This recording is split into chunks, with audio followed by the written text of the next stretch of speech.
इंडी सुबह जिसे गाली देती है, शाम होने के बाद उसी के लिए ताली बजाती है।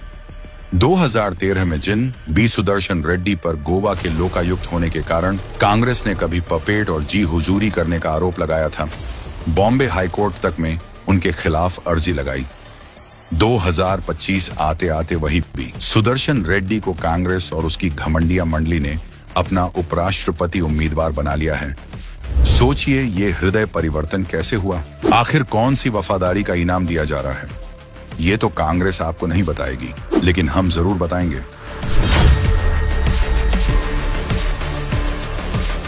इंडी के उपराष्ट्रपति कैंडिडेट उस बेंच में शामिल रहे हैं जिन्होंने सुप्रीम कोर्ट के जज रहते भोपाल गैस त्रासदी कांड का केस दोबारा खोलने से इनकार कर दिया।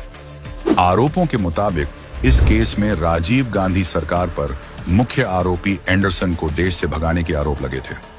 अब इतना बड़ा केस फिर से ओपन हो जाता तो कांग्रेस के कई बड़े नेता सलाखों के पीछे जा सकते थे, लेकिन रेड्डी साहब वाली बेंच ने 25,000 भारतीयों की जान लेने वाले इस गैस त्रासदी केस को दोबारा खोलने की याचिका खारिज कर दी।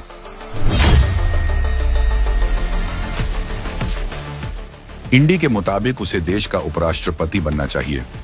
जिन्होंने सुप्रीम कोर्ट के जज रहते हुए नक्सल के खिलाफ बीजेपी सरकार द्वारा शुरू किए गए सलवा जुडूम को खत्म किया, वो भी उस समय जब चरम पर थी। आपको बता दें कि सलवा जुडूम के तहत छत्तीसगढ़ की तत्कालीन भाजपा सरकार ने आदिवासी युवाओं को विशेष पुलिस अधिकारी या कोया कमांडो के रूप में नियुक्त करने की प्रक्रिया शुरू की थी। वीपी उम्मीदवार उस गैंग का हिस्सा रह चुके हैं जिसने इजरायल और भारत की डिफेंस डील को रोकने वाली याचिका पर हस्ताक्षर किए। यह सिर्फ भारत की रक्षा नीति पर हमला नहीं था, बल्कि हमारे वैश्विक रणनीतिक साझेदारी को भी नुकसान पहुंचाने वाली सोच थी। कांग्रेस की इस दोगलेपन को देखकर तो आपको याद आ ही गया होगा कि जब जस्टिस गोगोई राज्यसभा गए तो कांग्रेस और उसका टूलकिट आगबूला हो गया, लोकतंत्र खतरे में पड़ गया था। लेकिन जब कांग्रेस अपनी वफादारी का इनाम दे तो उसे लोकतांत्रिक अधिकार कह दिया जाता है। प्रधानमंत्री अगर किसी जज के साथ गणेश जी की पूजा कर लें तो लोकतंत्र खतरे में पड़ जाता है।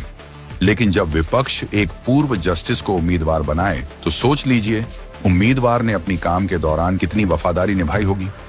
ऐसा इसलिए क्योंकि इससे पहले भी कांग्रेस ने हामिद अंसारी को वीसी चेयर देकर अपना कठपुतली बनाया था और आरोपों के मुताबिक वो देश की खुफिया एजेंसियों के लिए खतरनाक साबित हुए।